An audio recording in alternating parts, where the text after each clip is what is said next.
Hello, I am very pleased to introduce my good friend Caspar Craven as our guest expert today.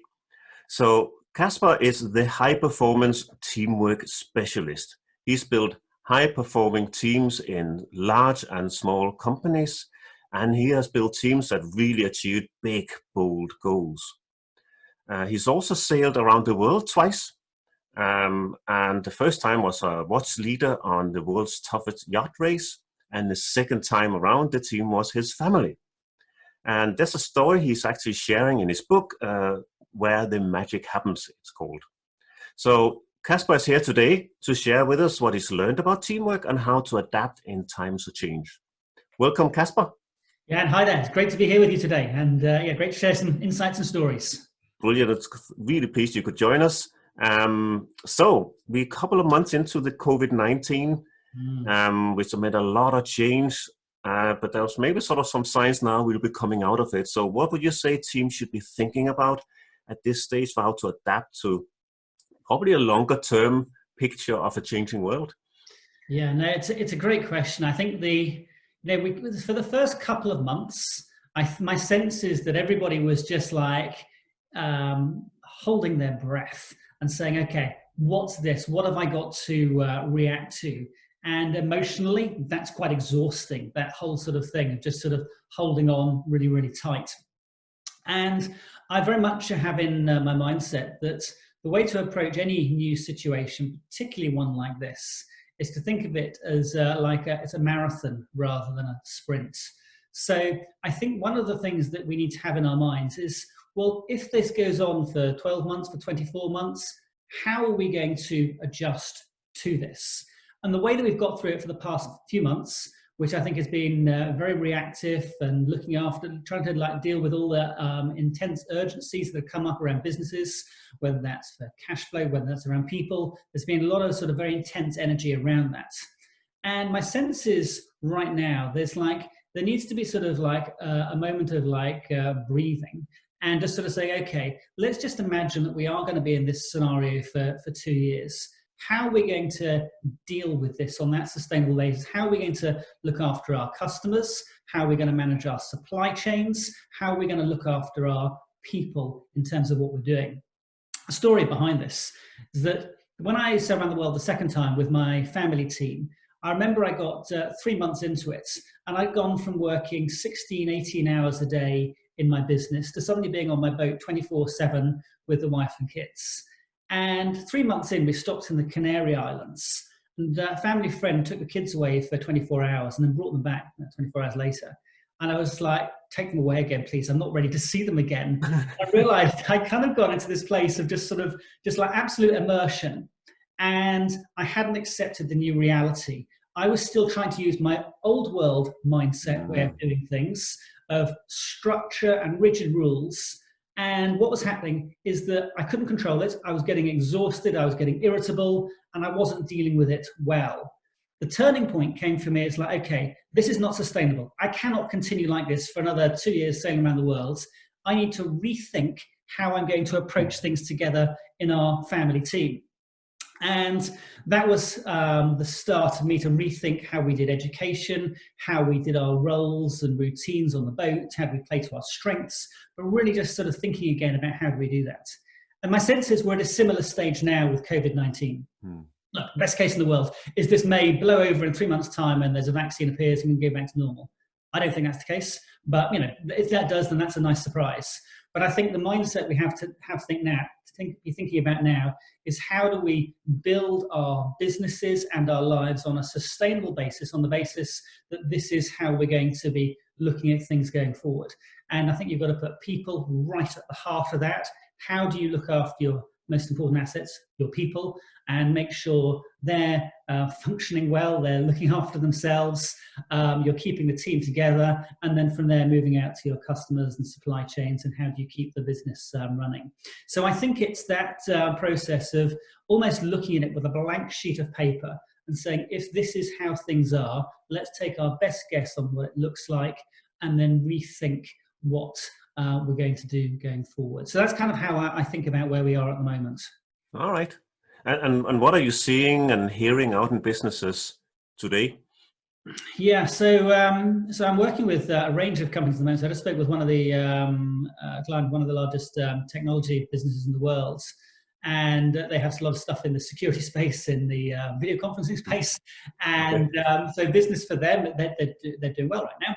But the thing is, it's the phrase they used when I was speaking to them this morning is some of their staff are being ground into the ground because they're running so hard trying to keep up with stuff, and that's not sustainable. Neither is it sustainable at the other end, where businesses have been decimated, where the revenues have fallen, and everybody is sort of in panic mode, and not trying to figure out where stuff is coming from. So there's a complete range and a complete spectrum of how things are, from businesses thriving to businesses absolutely challenged.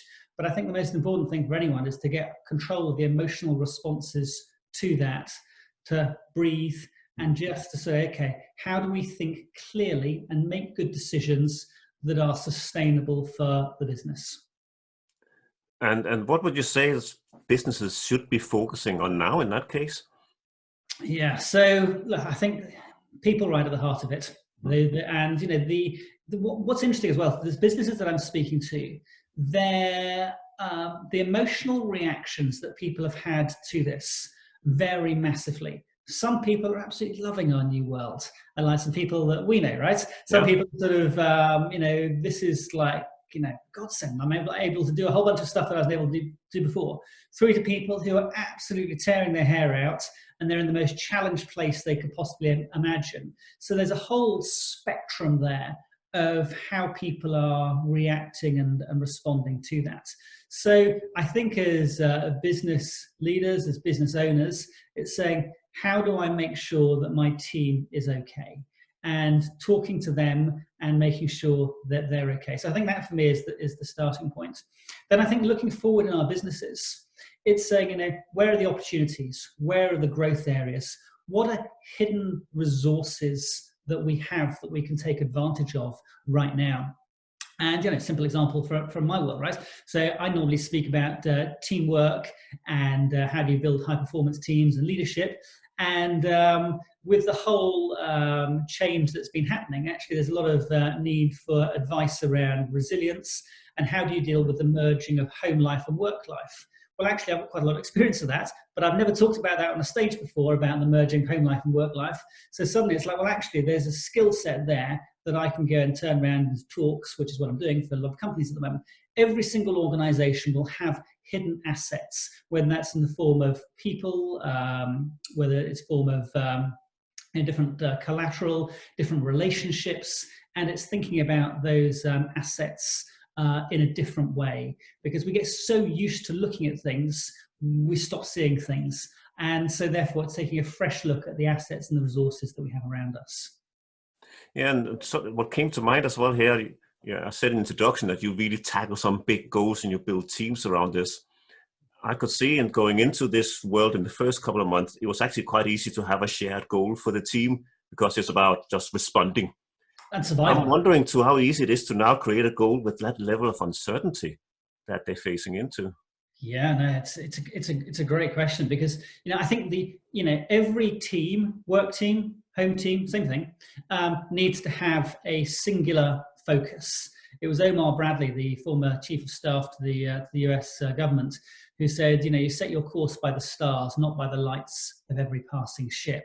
And every single team needs to have that pole star story that we're heading towards. So what is it, and how do you go about finding that?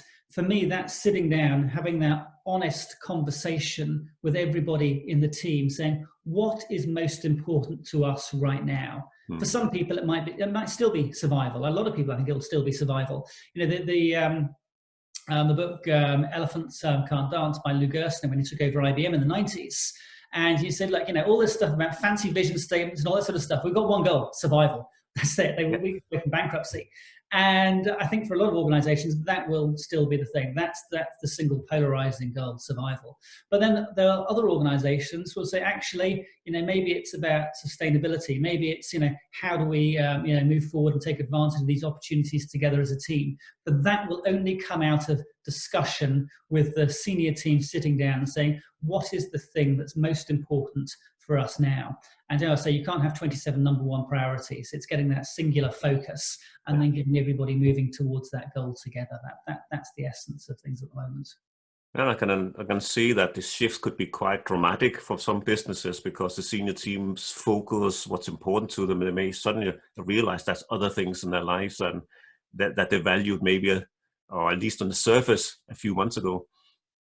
Yeah, no, absolutely. I think there's an awful lot of people that will have gone through questions about what's important to them on a personal level. And, you know, I'm all for encouraging authenticity and openness in our conversations. So I think that's something that I think will come out. And, you know, it may be, for example, our new normal involves actually, you know, significantly more businesses are going to work from home. So that merging of work life and home life and reconstructing home life stories. Because if you haven't got a happy home life story, you know, trying to work from home, that's really hard, right? Yeah. So I think it's all up in the mix at the moment. Excellent. It's here at the end that have got 3 tips or so that you suggest that our viewers take away. So I think just going back through what we've talked about so far, I think the first thing is going back to my experience of being 3 months into our time at sea and having to recalibrate. I think having the mindset that this is a marathon, not a sprint, because I think there's a lot of people, and particularly being Mental Health Week this week, run the risk of burnout because they're holding on so tight to, you know, trying to react to whatever's going on. So remembering it's a marathon, not a sprint, to slow down, to breathe, and to plan deliberately and strategically for the future. So that's the first one. I think the second one is fostering that attitude of resourcefulness. What are the hidden assets and the opportunities that we've got around our business? Change always creates opportunity. I love times of change because new things get thrown up the whole time, and it will be the fleet of foot to the people who are looking for those who will go and find them. You won't find opportunities unless you're looking for them. Well, I see it. And then lastly, and you'd expect this from someone who talks on teamwork and high performance, look after the people around you. Because when things do start moving again, more confidence starts coming back in the system, then I think lots of businesses stand to really sort of accelerate hard. And it's making sure that your people are okay, managing their mental health, making sure that that they're all in a good place. I think that's really super important. So those would be my 3 tips. Excellent. Thanks, Caspar. That was great. Where can people go if they want to see more, hear more? Yeah, of course. Caspar Craven, Caspar Craven, Craven. My website, casparcraven.com, and then all the usual places. So LinkedIn, Twitter, Facebook, Instagram, and so on. Same thing. So. Excellent. Fantastic, Caspar. I will make sure those links are displayed underneath the video anyway, so people can find them there. So it should be easy.